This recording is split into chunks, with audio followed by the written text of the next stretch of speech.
That is utter insanity.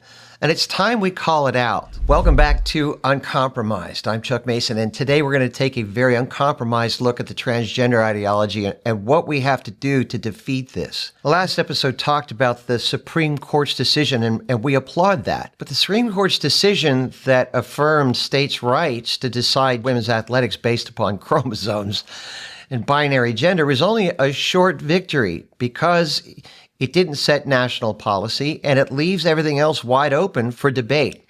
So today I'm going to take you through a resource that I developed, and it's on my website. You can download it for free. And it's going to give you guidance to create public policy. If you could take it to your school boards, you could give it to your local legislator, and you could use this in discussions that you'll have with people about gender ideology. Here's the way that we fight this. So we're going to start with a number, 0.5%. Most people don't know this, but the latest estimate for the percentage of transgender people in America is 0.5%. That comes from a study by the Williams Institute, which is a part of UCLA Law School that exists for transgender protections. And in 2020, during the pandemic, they put out a survey in which they lauded that there were approximately 1.2 million transgender people in the United States, which if you do the math out of 330 million people, is less than 0.5% of the population, which means that the left wants to overturn the entire social architecture of gender in America for the feelings and preferences of 0.5% of the population. And here's what happens. Here are the consequences of this ideology in general. We know that, look, you're going to overturn the entire architecture of gender in America for the feelings and emotions of 0.5% of the population.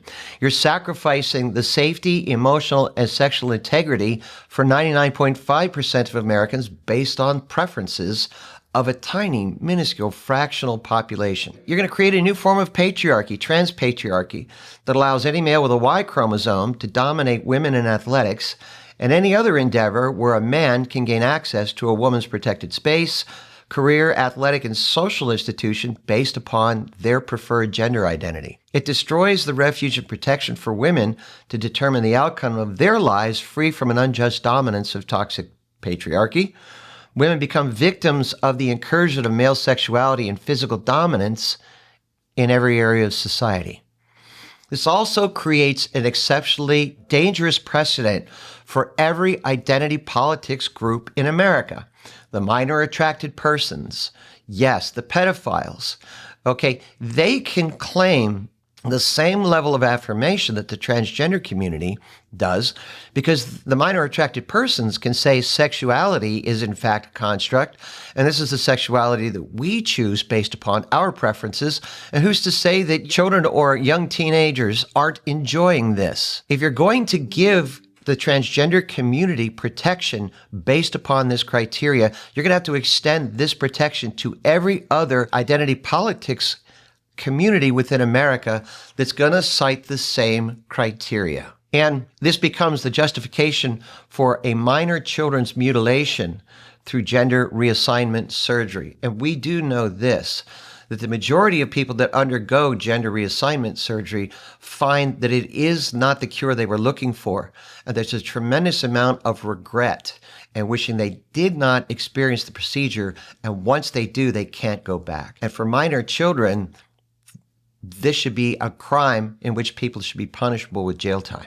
So here are the points for legislation that we can build from this to move forward. And you can use this in your arguments with people. When I say arguments, the discussions that you could have with people to push back on this, because we as people have to start. So here we go.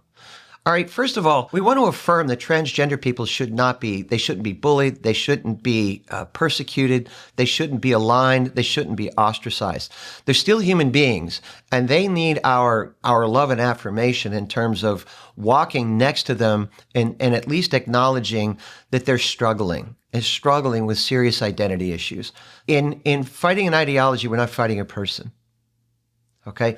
But the participation and practice of American society must occur based upon aligning chromosomes for the existing social architecture of binary gender as defined by 99.5% of Americans.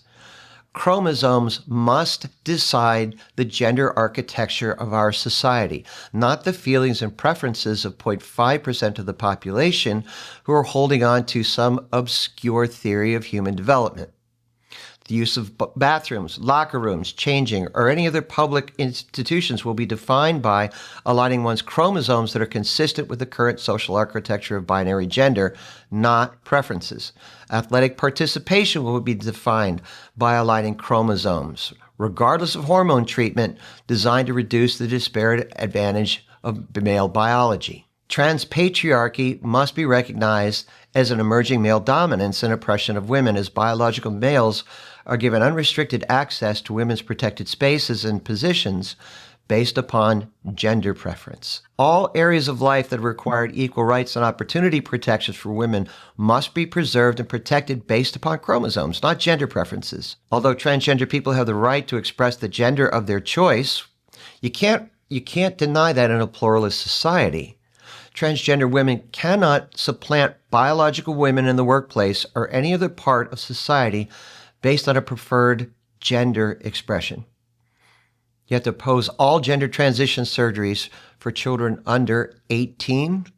And finally, again, the strongest point that we have to make here is that you cannot allow the feelings and preferences of 0.5% of the population and the left, who are claiming that an obscure theory of social development that is yet to be proven, hasn't even been discussed, and certainly has no universal scientific verification, cannot be enforced upon America to completely uproot gender for 99% of the population. That is utter insanity.